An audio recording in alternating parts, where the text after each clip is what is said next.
Vamos ahora directamente a saludarlos. Bienvenidos a DW Noticias. Comenzamos con Venezuela. Horas de terror recorren el país bajo toneladas de escombros. Los venezolanos aún pueden esperar que haya vidas y están en ello. Vamos a comenzar con esta noticia. Gracias por acompañarnos. El gobierno de Venezuela eleva a 920 los muertos y a 3.360 los heridos por los terremotos del miércoles. El número de desaparecidos podría ascender a 50.000, según estimaciones de Naciones Unidas. El gobierno anuncia la militarización de La Guaira, que quedó prácticamente devastada. Israel y el Líbano alcanzaron un acuerdo marco para establecer una paz y seguridad duraderas, tras negociaciones que han mantenido desde el martes las delegaciones de ambos países en Washington. Tel Aviv asegura que seguirá en el sur del Líbano hasta que Hezbollah deponga las armas.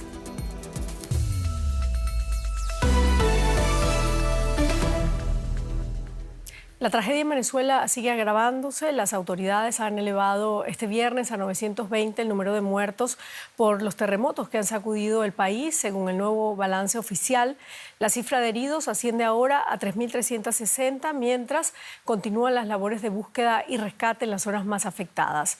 A la tragedia humanitaria se suma un nuevo problema. En La Guaira se han reportado saqueos en comercios afectados por los terremotos, por lo que el Estado ha sido militarizado para garantizar la seguridad y facilitar las labores de rescate. El país enfrenta horas decisivas para salvar vidas entre los escombros. ¡Silencio absoluto! Quedan 24 horas para aprovechar al máximo las posibilidades de rescatar gente con vida. La Organización Mundial de la Salud asegura que los primeros 3 días son cruciales para encontrar sobrevivientes atrapados. Por eso, tanto rescatistas como familiares no descansan ni un solo minuto. No, la jornada difícil. Desde anoche grupos voluntarios, rescatistas, Protección Civil, Distrito Capital, La Guaira, todos abocados a salvar personas, a lo que uno se dedica, pues, a salvar vidas. 2 potentes terremotos de magnitudes 7,2 y 7,5 sacudieron el miércoles el norte de Venezuela con apenas segundos de diferencia. El epicentro se localizó en la zona de Morón, pero la devastación se concentra principalmente en La Guaira, la región costera vecina a Caracas, donde edificios enteros colapsaron y el principal aeropuerto del país quedó inhabilitado. El gobierno interino ha declarado el estado de emergencia nacional y ha calificado a La Guaira como zona de desastre. Muchos buscan desesperados a sus familiares en hospitales. Pero nosotros no sabemos nada de él desde anoche. Y estamos buscando la manera como conseguirlo, porque en verdad mi hermana está preocupada, la mamá de él está preocupada, toda su familia está preocupada. Las víctimas mortales y los desaparecidos se cuentan ya de a centenares. Los heridos rondan los 3.000, aunque se teme que las cifras podrían aumentar. Además, se estima que hasta 6,7 millones de personas han resultado afectadas directa o indirectamente por esta catástrofe. Las labores de rescate avanzan, pero con enormes dificultades. En muchas zonas, los propios vecinos intentan remover los escombros con herramientas improvisadas, incapaces de levantar grandes placas de concreto. Hay personas atrapadas que aún piden ayuda bajo los restos de edificios colapsados mientras el tiempo corre en su contra.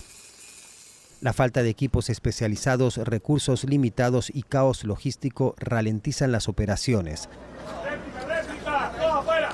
Además, las más de 130 réplicas registradas mantienen en alerta constante tanto a rescatistas como a la población, obligando a detener los trabajos en repetidas ocasiones por seguridad. En las próximas 24 horas, el plan se centra en reforzar las tareas de búsqueda y rescate con ayuda internacional. Pero en medio de la tragedia aún hay esperanza. Entre los escombros, los rescatistas lograron sacar con vida a varios sobrevivientes que llevaban horas atrapados. Pequeños milagros que mantienen viva la lucha tras los terremotos más destructivos en más de un siglo en Venezuela. Y nos vamos ahora directamente a Caracas para conocer la situación. Elizabeth Hostos, las labores de búsqueda continúan contrarreloj. ¿Cuál es la situación a esta hora en las zonas más afectadas? ¿Dónde se concentran los mayores esfuerzos de rescate? Hola Silvia, un gusto saludarte. Sí, en efecto, la concentración del esfuerzo está acá en Caracas, en el centro y en el este de la ciudad, y en el estado vecino de La Guaira, en donde la devastación ha sido sustancial.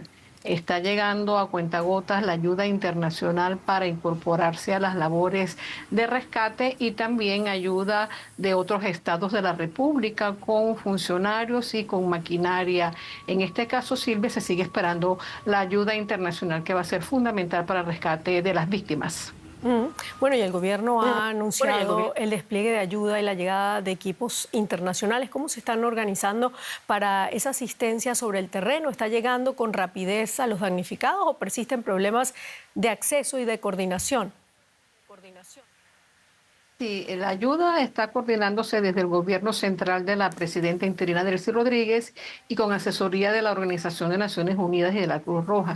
La preocupación del venezolano que está en el estado La Guaira y en Caracas es que la ayuda no necesariamente está llegando rápido, sobre todo la carga pesada, Silvia, porque recordemos que el Aeropuerto Internacional Simón Bolívar de Maiquetía, que está precisamente en La Guaira, está con una afectación muy importante en sus pistas. La ayuda pesada está llegando al aeropuerto de Palo Negro en una base militar a 2 horas de Caracas, y en estos momentos la carga pesada está llegando vía transportación hacia Caracas y hacia el estado de La Guaira, pero recordemos que la infraestructura en Venezuela no necesariamente es la más robusta y está llegando lentamente. Entonces, como tú decías, son horas cruciales para que llegue la ayuda y para que se incorpore a las labores de búsqueda y rescate. Claro, bueno, en una catástrofe como esta, Elizabeth, el acceso a Internet puede salvar vidas y en Venezuela siguen bloqueados más de 200 dominios según la ONG Venezuela Sin Filtro. ¿Cómo está afectando esta situación a la población y qué dice el gobierno al respecto?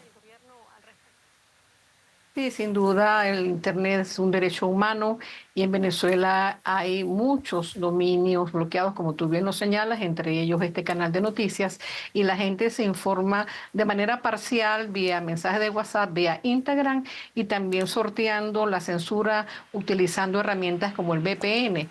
El gobierno oficialmente no ha respondido ante la solicitud de grupos de derechos humanos que defienden a periodistas para que se levanten restricciones. Pero una señal importante es que el mismo jueves de la tragedia se liberó la censura en X, una red social muy importante que estaba bloqueada desde hace más de 2 años. Así que poco a poco vamos obteniendo información, pero con mucha capacidad de trabajo y de resiliencia de parte del venezolano, Silvia. Elizabeth, muchísimas gracias desde Caracas por este reporte. Gracias a ti, hasta pronto. Y hablemos ahora de la ayuda internacional. México anunció el envío inmediato de los Topos, el reconocido grupo de rescatistas especializado en la búsqueda de sobrevivientes tras terremotos creado luego del devastador sismo que sacudió Ciudad de México en 1985.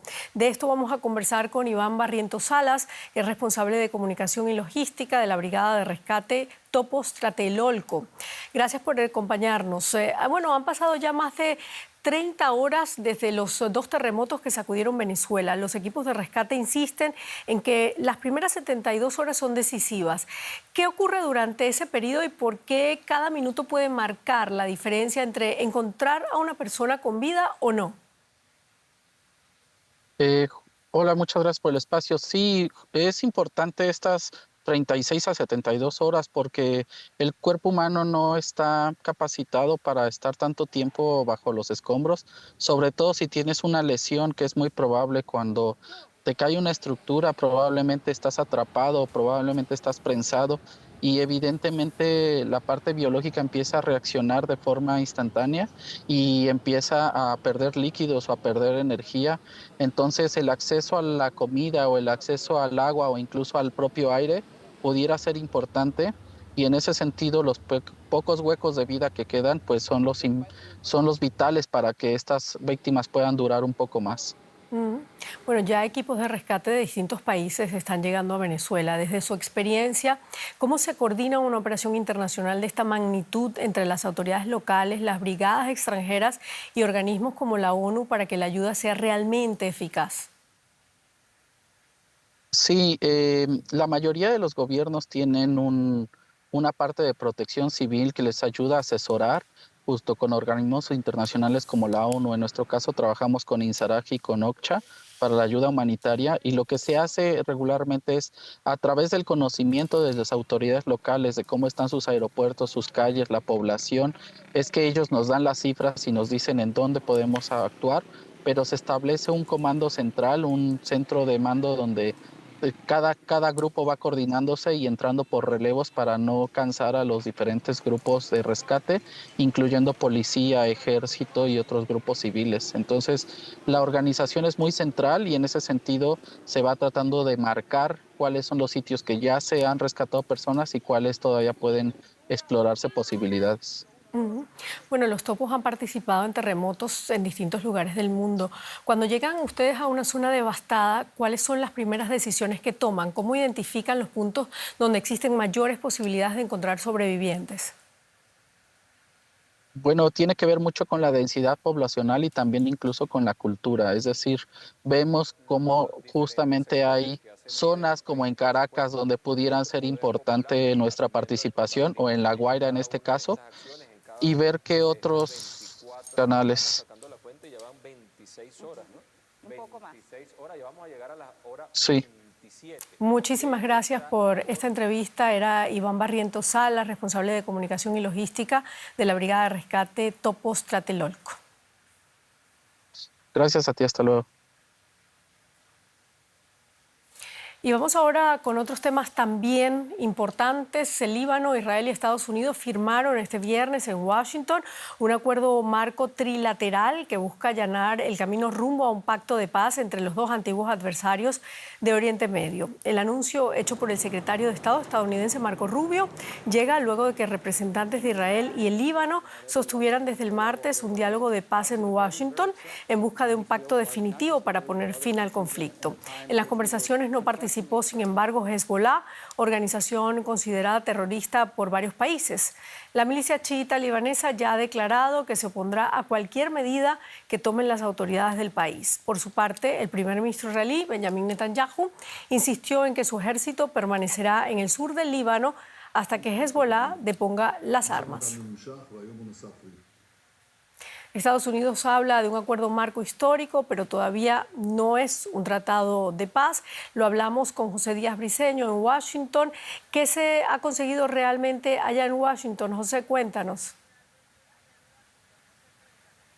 Hoy el secretario de Estado Marco Rubio aseguró que lo que se estaba firmando el día de hoy en Washington era solo el inicio del inicio, y esto pues muestra el largo camino lleno de minas que todavía tiene enfrente este acuerdo marco, que está centrado con estas acciones concretas de la salida del ejército de Israel, de dos áreas, una al norte del río Litani y otra al sur del río Litani en el Líbano. Y a partir de ahí, fuera de esta coincidencia, las interpretaciones son distintas. El primer ministro Netanyahu en un mensaje aseguró que Israel se estaba retirando de áreas que no necesita, mientras que el gobierno libanés aseguró que este es el primer paso para restaurar la totalidad de la soberanía del Líbano sobre su territorio.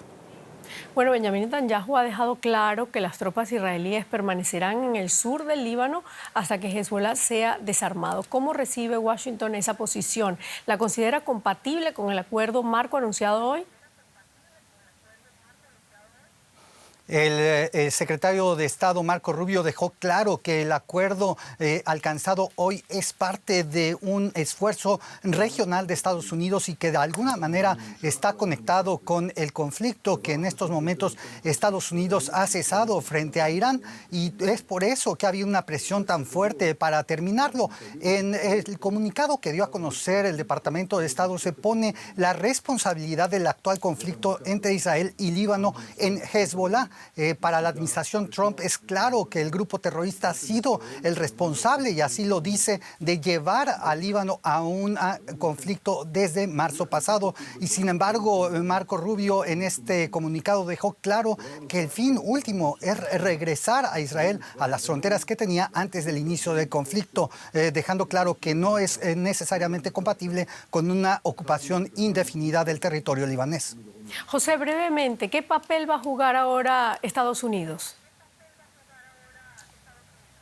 de dos formas. Estará coordinando el mecanismo militar de coordinación para la implementación de este acuerdo marco, y también Marco Rubio y el Departamento de Estado aseguraron que como muestra de su compromiso estarán dotando inmediatamente con $100 millones de ayuda humanitaria para estas porciones que han sido afectadas por el conflicto, todo en coordinación con Naciones Unidas. Muchísimas gracias, José Díaz Briceño, desde Washington. Y la Organización Marítima Internacional de Naciones Unidas afirmó este viernes que al menos 2.500 marineros de 115 buques han abandonado el estrecho de Hormuz con su plan de evacuación. La organización inició el pasado martes el operativo de evacuación para 11.000 marineros varados en 600 buques en el estrecho de Hormuz, tras haber obtenido las garantías de seguridad necesarias en el marco de las conversaciones de paz entre Estados Unidos e Irán. Sin embargo, la operación tuvo que ser pausada ayer jueves por el ataque a un buque que no causó víctimas. Y las autoridades de Crimea, anexada por Rusia, declararon este viernes una situación de emergencia para hacer frente a los crecientes ataques aéreos contra la península por parte de Ucrania. En un comunicado publicado el jueves, el gobernador ya señalaba que Crimea enfrenta desafíos, particularmente en cuanto a la falta de carburantes.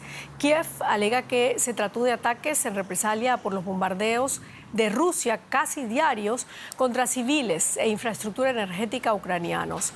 Moscú se anexionó Crimea en 2014, aunque muchos países no reconocen su legalidad. Ucrania la sigue reclamando como parte de su territorio. Y ampliamos esta noticia con el periodista Ricardo Marquina en Tallinn. Ricardo, las autoridades rusas han declarado el estado de emergencia en Crimea. ¿Qué revela esta decisión sobre la situación en el territorio? ¿Es una señal acaso de que la guerra está golpeando duramente a Crimea?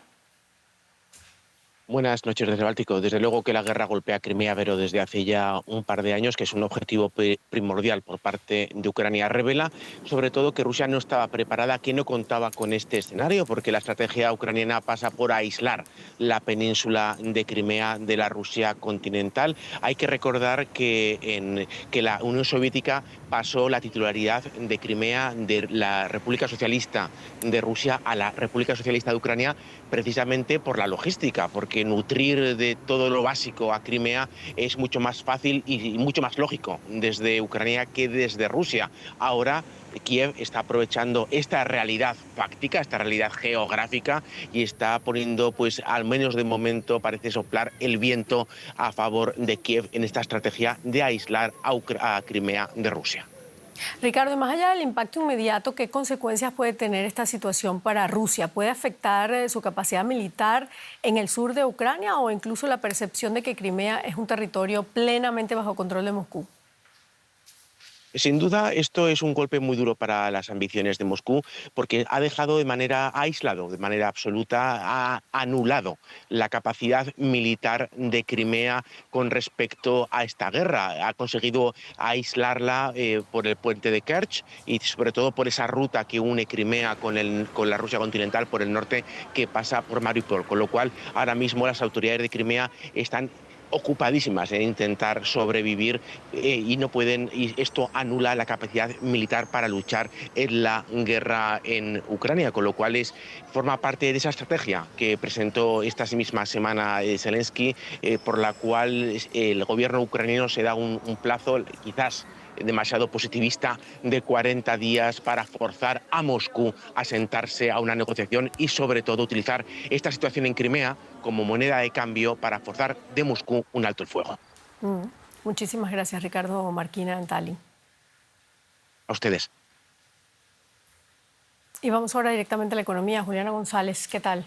Silvia, una noticia que golpea al sector automotriz, y es que Volkswagen planea recortar hasta 100.000 puestos de trabajo y el cierre de fábrica, según publicó este viernes la revista especializada en negocios Manager Magazine, citando fuentes familiarizadas con el asunto. El director ejecutivo de Volkswagen, Oliver Blume, presentó este plan al Consejo Directivo como una forma de reestructurar la compañía y reducir costos ante el escenario adverso que se presenta en sus principales mercados, especialmente en China. La empresa, que también es propietaria de Audi y Porsche, cuenta actualmente con una planta de 675.000 empleados. Tras la publicación de la noticia, Volkswagen emitió un comunicado afirmando que no harán anuncios ni comentarios hasta que el proceso sea presentado a los sindicatos y a los accionistas relevantes, como el Estado Federado de Sajonia, de Baja Sajonia, propietario del 20% de las acciones del grupo Volkswagen.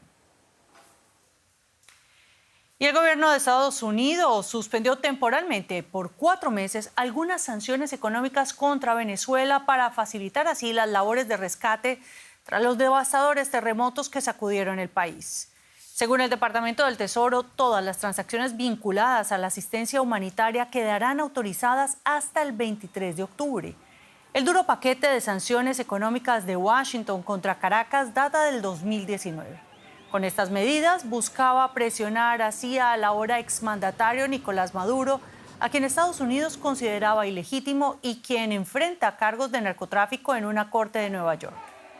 Venezuela vive una prolongada crisis económica. 8 de cada 10 personas viven en situación de pobreza, según datos del Observatorio Venezolano de Finanzas. Y la Corte Suprema de los Estados Unidos, de mayoría conservadora, respaldó al presidente Donald Trump al permitir la revocación del estatus de protección temporal conocido como TPS para inmigrantes haitianos y sirios en este caso. La decisión dejará sin amparo migratorio a cerca de 360,000 personas. Mientras tanto, comunidades haitianas y venezolanas en Estados Unidos reaccionaron con preocupación y urgieron a mantener el TPS, advirtiendo que sus países enfrentan graves crisis. Los haitianos recuerdan la violencia e inestabilidad persistente y los venezolanos, a quienes les fue retirada la TPS el año pasado, señalan desastres como el actual terremoto y otras condiciones que hacen inseguro regresar. El programa TPS protege de la deportación y otorga un permiso de trabajo a extranjeros que no pueden regresar a sus países de manera segura debido a una emergencia como una guerra o un desastre natural. Y nosotros analizamos con Ana Nieto los efectos precisamente de esa política migratoria restrictiva. Ana, más allá de las consecuencias humanitarias, cuéntanos qué efecto tiene esta decisión de la Corte Suprema sobre el estatus temporal. Sí, la decisión afecta a 350,000 haitianos, unos 6,000 sirios, pero potencialmente puede aplicarse a más de 1,2 millones de personas de más de una docena de nacionalidades. En el caso de los haitianos, la comunidad más grande, el efecto económico más inmediato sería el laboral y se notaría inmediatamente en el sistema de salud. Enfermeros, asistentes, cuidadores de residencias, porque más del 30% de estas personas trabaja en estos sectores en una serie de estados como Nueva York, Massachusetts, Florida. El sector de la salud es el único que ha mantenido fuertes las contrataciones de forma constante en Estados Unidos. Hay mucha oferta de empleo y ahora la demanda está cada vez más contraída. En Massachusetts, de hecho, se teme el impacto en las residencias de ancianos, un tipo de trabajo que no hace más que crecer porque se perderán más de 2,000 empleos y ya había falta de personal. De hecho, la presidenta del Sindicato de Servicios de Nueva York ha dicho que la decisión va a tener terribles consecuencias para todo el sistema de salud, para las residencias de ancianos, para la asistencia a domicilio, y llegó a afirmar que sin inmigrantes el sistema de salud se caerá a pedazos. Realmente darse una vuelta por un hospital de Nueva York hace ver que no exagera. Bueno, Ana, terrible situación y muy complicada. Y hablemos ahorita como del mercado laboral en general. Tras meses de escasa contratación, este mercado parece recuperarse. ¿Se hacen evidentes los efectos de esa política antimigratoria en este momento? Sí, a nivel federal es más complicado verlo, es más claro a nivel local. Allá donde actúan las autoridades de inmigración hay un impacto negativo en el empleo con ramificaciones importantes. Un estudio de Brookings Institution revela que en los primeros 9 meses del año pasado se perdieron más de 660,000 empleos en las 86 ciudades donde hubo redadas. Y no son empleos solo de inmigrantes. Esta pérdida también eliminó la complementariedad que tenían sus trabajos con los de los nacidos en Estados Unidos. Según el estudio de distritos de la Reserva Federal, el libro beige, también está habiendo problemas para cubrir trabajos manuales y en Minnesota se han cubierto puestos con personas nacidas aquí, pero la rotación de empleo se ha elevado un 10%. La Asociación de Contratistas y Constructores afirma que faltan empleos en la construcción y la culpa la echan sobre todo a los problemas con la inmigración. Ana Nieto, muchas gracias por estos análisis tan claros y hasta pronto. Gracias, Juliana. Y más noticias desde Estados Unidos porque el pacto comercial entre la Unión Europea y Washington vuelve a tambalearse. El presidente Donald Trump amenaza con imponer aranceles del 100% a todos los productos europeos si el bloque aprueba un impuesto común a las grandes tecnológicas estadounidenses. Estamos hablando de Google, Apple, Meta o Amazon. La advertencia llega apenas un día después de que la Unión Europea aprobara el pacto comercial con Estados Unidos. El acuerdo, que debería entrar en vigor antes del 4 de julio, prevé la entrada libre de aranceles para los productos industriales estadounidenses a Europa, mientras las exportaciones europeas seguirán gravadas con un 15%. Trump ya ha acusado a Bruselas de retrasar la implementación de este pacto. Bueno, y de Estados Unidos nos vamos a la vecina México y las relaciones con España, Silvia. Un encuentro que hoy muy importante, y es que la presidenta Claudia Sheinbaum y el rey de España, Felipe VI, sostuvieron este viernes una reunión en el Palacio Nacional con la que ambos países ponen fin a 7 años de distanciamiento diplomático. Durante el encuentro, Sheinbaum destacó la importancia de los pueblos indígenas para la identidad nacional mexicana. En respuesta, Felipe VI expresó su interés en impulsar este tema en la próxima cumbre iberoamericana. La ruptura diplomática se remontaba a 2019, cuando el entonces presidente Andrés Manuel López Obrador pidió en una carta que la corona española ofreciera disculpas por los abusos cometidos durante la conquista. Sheinbaum afirmó que el acercamiento fue posible gracias a un gesto previo del monarca, quien reconoció durante la exposición La mujer en el México indígena en Madrid que durante la conquista hubo muchos abusos. Y nos despedimos ahora con las últimas informaciones de Venezuela, donde el presidente de la Asamblea Nacional, Jorge Rodríguez, informó que son ya 920 las víctimas mortales y 3.360 los heridos tras el doble terremoto del miércoles. Equipos internacionales de búsqueda y rescate de al menos 17 países, entre otros la vecina Colombia y Alemania, se están movilizando para ayudar a buscar supervivientes. La ONU calcula que podrían ser más de 50.000 los desaparecidos. Y con esto terminamos. Gracias por habernos acompañado. Hasta luego.